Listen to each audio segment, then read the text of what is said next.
Here, so mind your heads, mind your shoulders. Take your time passing through this passage here. Mind your heads up the rock here, so they kind of low.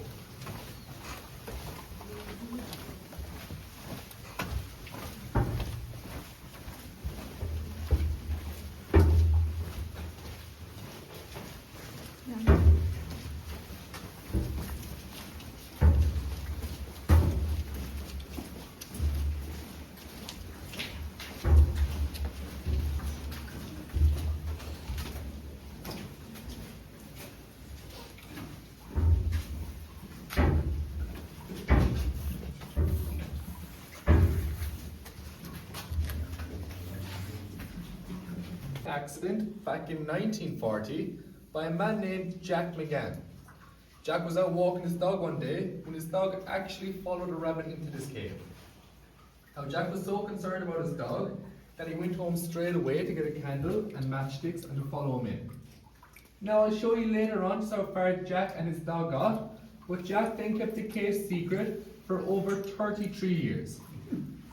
Until one day he was in the local village in Ballyvaughan, in the pub, when he was talking to a group of English cavers. He told them about the cave, and they were so enthusiastic, so excited, that they came up here the very next day to explore for themselves. Now the cave wasn't open to the public until 3 years after that, when 2 private families bought the surrounding lands. Before opening the cave to the public, they did some excavations and they found numerous bones, mostly belonging to rabbits, foxes, hares. However, they did find a skull and tibia bone, which belonged to 2 brown European bears. So if you look on your right hand side here, at the back of the cavern, you'll see one of the hibernation pits lighting up. So this thing here on your right hand side at the very back. And you'll see a similar hibernation pit up the front here. So this is also where the bear bones were found, in these hibernation pits. I'll display a projection what the bear look like. Now the bears have used this cave to hibernate in, as it remains at a constant 10 degrees Celsius, or 50 Fahrenheit, all year round, no matter the weather outside. So it'll always stay this temperature. Now these were significant finds, as bears have been extinct in Ireland for over 3,000 years. That is due to the fact their habitat has been cut down, and they're being cut down by local farmers. Now, as I say, about a skull and tibia bone was found. Tibia bone dated back to 4,600 years ago, and the skull dated back to 10,400 years ago. Both bones are currently on display in the main cave building. Now just a warning in advance, that does get loud in a second or two, so be prepared, be ready.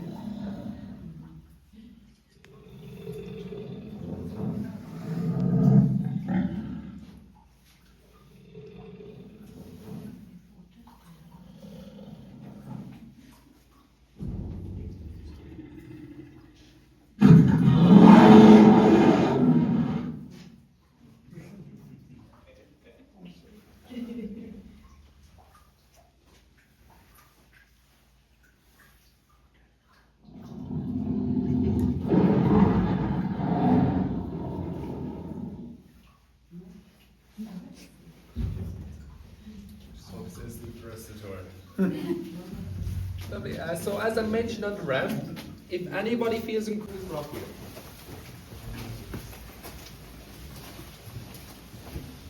Oh.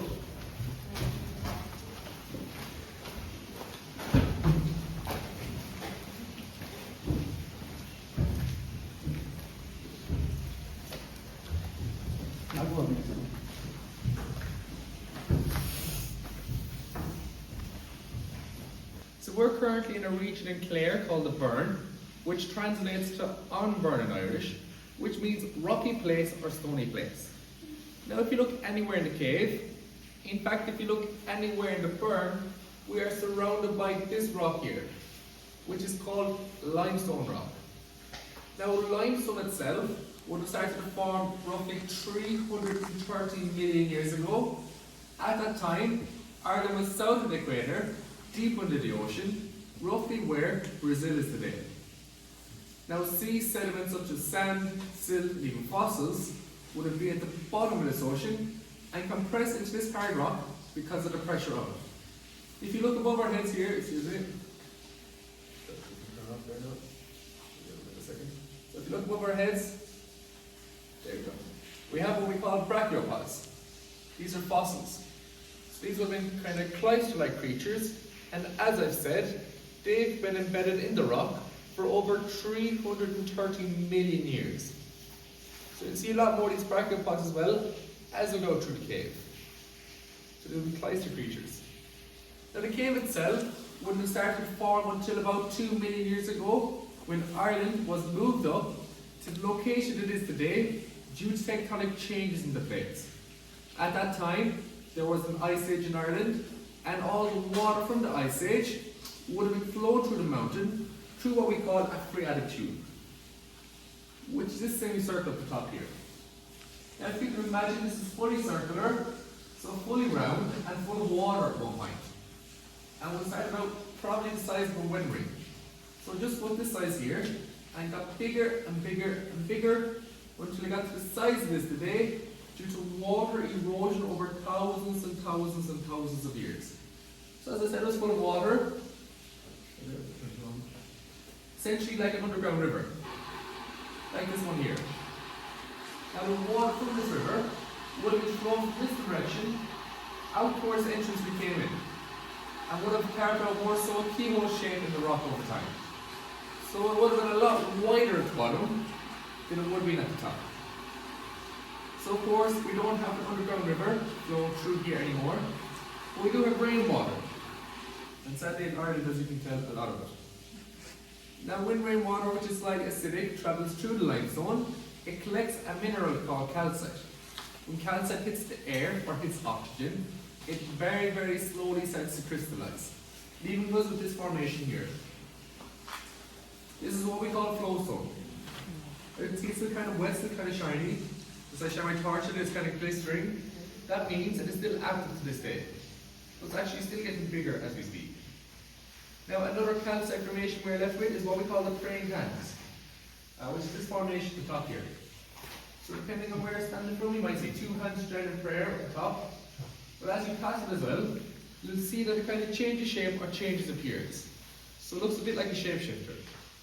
Make sure to keep an eye on this calcite formation as we get to our next stop. Now to get to our next stop, we are crossing our first bridge of the tour. Probably speaking, it's where the most accidents happen because people don't pay attention to the rock on the right hand side. They look at that bit of a waterfall on the left. So take your time crossing the bridge here and make sure to mind out for your head and mind out for your shoulders. Any questions before we get there? Everyone happy to stay going? Yes. Lovely, so I'd like to follow to the third stop of the cave tour. As I said, the rock does stick out, so take your time crossing the bridge. Make sure to pay attention to the rock here, it does kind of stick out. Take your time crossing the bridge. Mind your shoulders, mind your head off the rock in the right.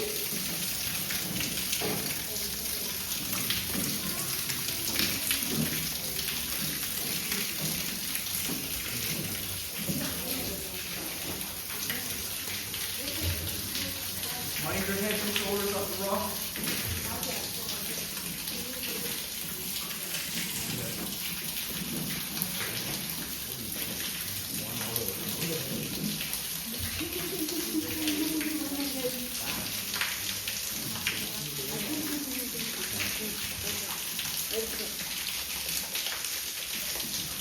Lovely. So at the first stop, I will talk a small bit about Jack McGann and his dog. This is actually a fairly proven rock. Fortunately or unfortunately, whichever way you look at it, the dog did not catch the rabbit, but he was down there drinking water safely out of that shallow pond lake. When Jack came in to retrieve him, he managed to edge the nipple into that flow from there to the right. We call this the frozen waterfall. It's actually the largest formation of flow from we have in the cave.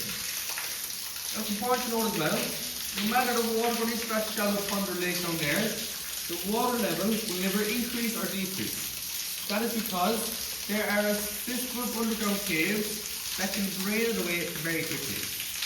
So from years back, we put food dye into this water here. See how it goes. Turns out this water here goes underground. It comes out as a fountain inside the bird spray centre. Let's drive it in. Coming in. Before going back underground and re-emerging that Ballybong Bay. Local bay you can see from here. And when this thing's spitting out water, This is what we call a weather-dependent waterfall. From its name, it's entirely weather-dependent. Now it's fairly quiet today when it's starting to pick up. It's starting to dry down a fall as well. However, some days, when we get 3 to 4 to 5 hours of non-stop heavy rain, it will be so loud here that we have to skip this stop. You'll never hear me talk on the opposite side of the bridge over the waterfall. So it can change significantly in just 3 hours of non-stop heavy rain. Now then these icicle features sticking up the ceiling, these are what we call straw stalactites.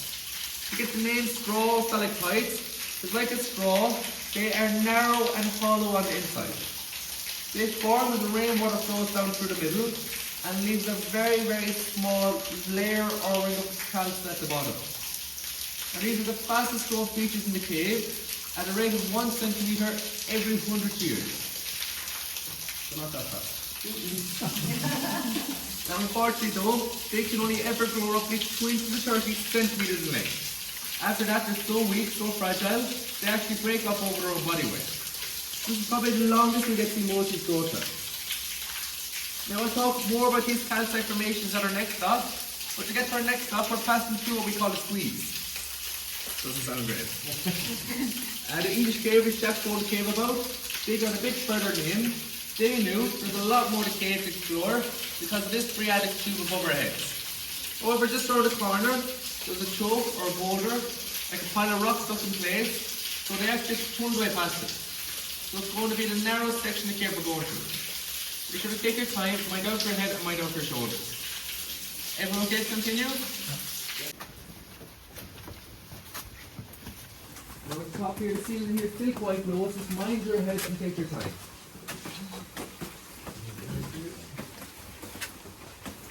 Quite wet, quite sticky here, please. Make sure he's right in.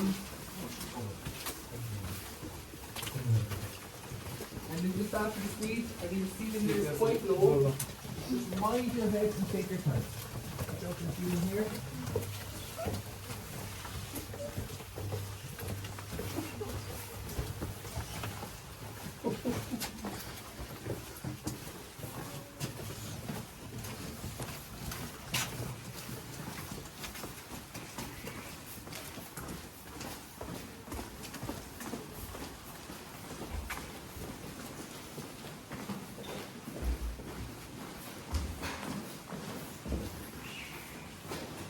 By their pebble or calcite, and we're left with what we call a true stalactite, which is that thing down there.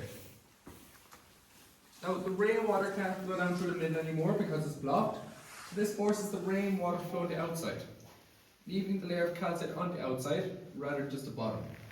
Because of this, they can grow far wider and far thicker, allowing them to grow for far longer and to be far stronger. So these can support their own body weight, unlike the straw stalactites beside them. And then just below it, we have what we call a stalagmite. Now a stalagmite takes much longer to grow, as most of the calcite remains on a stalactite before reaching a stalagmite through that little raindrop there. Also the stalagmite must grow against the force of gravity, that's why it's much wider and much more stumpy of shape. Now if we were here for thousands and thousands and thousands of years, we might be lucky enough to see the stalagmite and the stalactite meet, touch somewhere here in the middle. Probably 15-20 minutes after this door, so maybe not today. Lovely though, at the back of the cavern, we have what we call a column or a pillar, and the stalactite did meet and touch in the middle. Now you can see this one's still kind of wet, still kind of shiny. That means this one here is still active, so it's still getting bigger. Now this can't get any longer because it's already touching in the middle. So this one here will start to get wider and wider and wider until one day it will have all the back of that cavern filled up. Now then here we have what we call the unicorn horn. This is the oldest stalagmite in the cave. In fact, it's the oldest calcite formation we have in the cave. We took a small bit out, we got it carbon dated a couple of years back, and it turns out to be 8,000 years old. So these calcite formations are actually considered young compared to other cave systems. That is because the water which is in the phreatic tube, the underground river, never fully dried up until 12,000 years ago. So up until 12,000 years ago, it would have just washed away all these calcite formations from forming. Now at this part of the cave tour, if it's okay with everyone, I'd like to turn off all the lights, just so you can experience what Jack McGann experienced when he first came into the cave. So if you can hide your phones, smartwatches, and internet might light up for roughly 7 or 8 seconds. And if you'd like to hold onto a railing or someone, preferably someone you know, no problem. You ready? Circle the railing.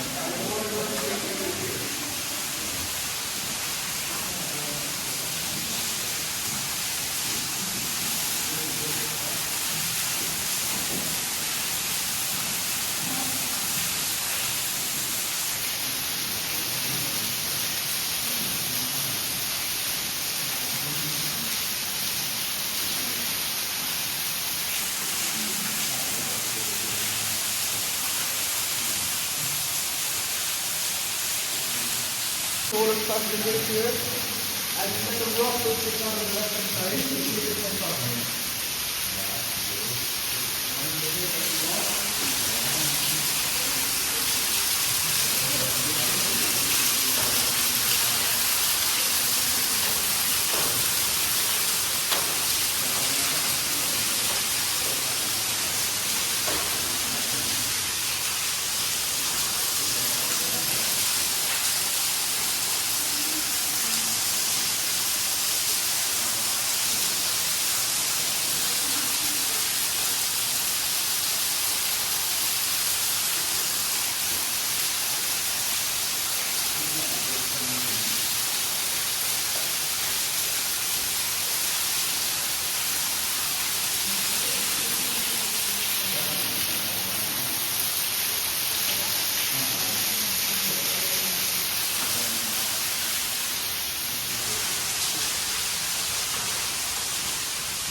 We'll go over here. Any door? The door over here was that door over there was from inside there. There was a lot of outside conditions, a lot of bosses. There's a door or a desk.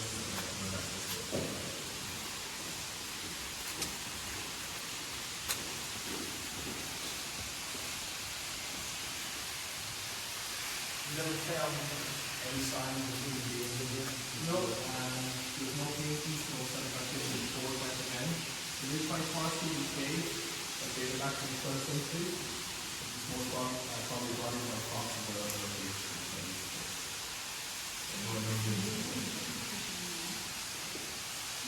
Okay, so we are currently 500 meters into the cave. If you look above our heads, we've been following what we call the Adriatic Tubes entire way. And we see it continues on this direction. Well, it continues past this point for another 1 kilometer or 1,000 meters. So we're only about 1/3 of the way into the cave itself. I'll give you a quick idea while we jump through this fastest point. Just after that bundle of rocks, there's a 6-meter drop where you'll enter a shallow lake. To get past that shallow lake, you have to crawl on your hands and knees, where the water up your chin and the cave down to the back of your head. So it does get quite claustrophobic. Doesn't get any better from there. There's what we call two slopes. That is where the cave goes completely underwater. Only 7 divers or 7 cavers have gotten all the way to the very end, and to do so, they need a dive equipment and oxygen tanks. All of that as well, just to get to that dead end. In fact, it got so narrow, so tight up, they actually had to crawl backwards just so they could turn around. So that's so crazy, so we're not going back there today. Now, the interesting part about this section of the cave, this part of the cave that we are in now can actually float. maybe 2-3 times every year. We get 9, 10, 11 hours of non-stop heavy rain. The water level will reach this height up here, where the mud reaches the ceiling, on the first step of the 22-week tender. So we will be completely submerged underwater right now if that were to happen. However, because limestone is like a sponge, like a sieve, it can drain away water very quickly. So it only takes roughly 3 to 4 hours for this entire room here to drain away, which is quite impressive when you think about the volume of water that will be here. Now to give you a rough idea where we are in the mountain, we're about 200 meters above sea level and 200 meters from the top of the mountain. So roughly in the middle of the mountain right now as we speak. You may not think we've been down that much, but as we look into the cave, the mountain itself has actually been rising over our heads. That's why we're much deeper than what it feels. Now also this is the last part of the natural section of the cave I'll be talking about. If for our last stop of the cave tour, we're going to a man-made section.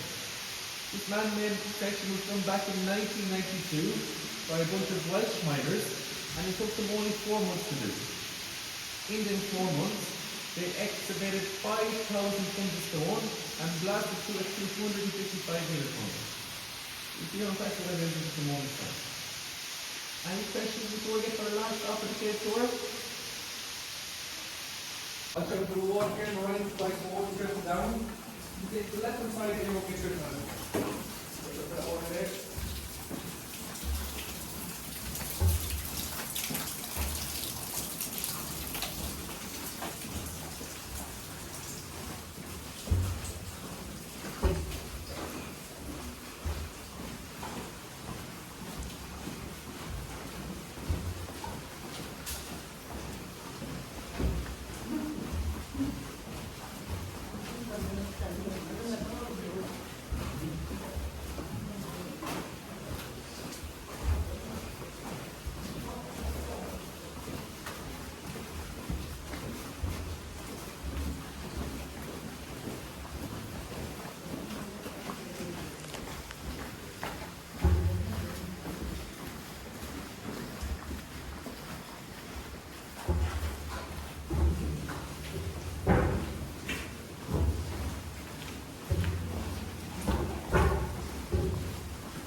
Which continues for roughly 50 or 60 meters to hibernate in during the winter time. Now these are very small creatures, about 3 centimeters. It's about the size of your thumb when they hang from the ceiling. They're actually so small, they can fit their entire body inside the shape of a golf ball. Now they get the name the lesser horseshoe bat because of their nose, which is actually in the shape of a horseshoe. Through their nose, they can emit signals. They can tell how far away and how dense an object is. So these are finely tuned little creatures. However, unlike other bats, they cannot physically crawl. So when they hit an object such as rocks or gates or any hard object like that and fall down on the ground, they become quite vulnerable to predators. Because of this, they actually are an endangered species. So we have to get a person from the OPW, Office of Public Works, count them every year. We got them counted back in 2018, the number of bats used in this cave, and it turns out there were 72 of them. We got them recounted at the start of last year, and that number jumped up to 111. So positive news for the lesser horseshoe bat. Now they wouldn't really use the cave during the summer months. They'd find abandoned sheds, abandoned farmyards, as it's a lot warmer and a lot safer for them to give birth in. However, when the bats do use the cave in the winter months, they can actually slow their heartbeat down to 1 beat every 30 minutes.